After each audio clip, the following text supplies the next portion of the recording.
The following podcast is non-profit and is based on the IGCSE history curriculum.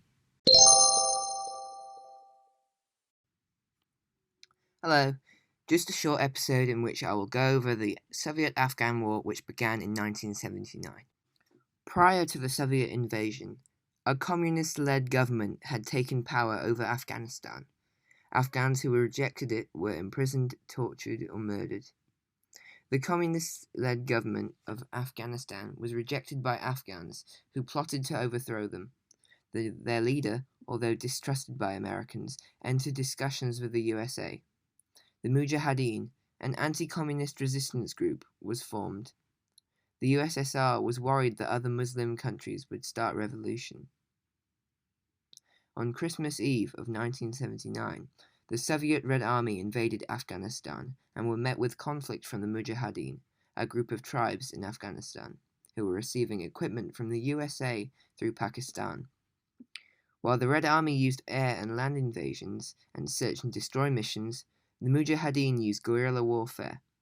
They also used Stinger missiles, which were provided by the USA, to shoot down Soviet helicopters so the Red Army couldn't scale high mountains easily. So why did the USSR withdraw? One reason was that the Mujahideen had continued to increase in size, making them a much stronger threat against the Red Army.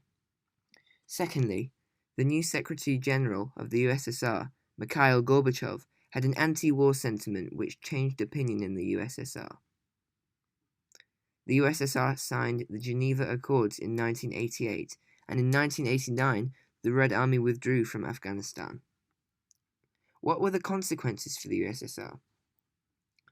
The main consequence was that the Soviet Union continued to aid the country against the Mujahideen, but the Union collapsed in 1991 due to over-expenditure in the war and Gorbachev's reforms.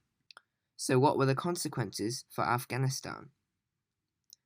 Firstly, by 1982, 4.3 million Afghans had fled the country due to war. Also, extremist groups, the Taliban and Al-Qaeda, had taken control over Afghanistan in 1996. This is the end of the podcast. Thank you for listening.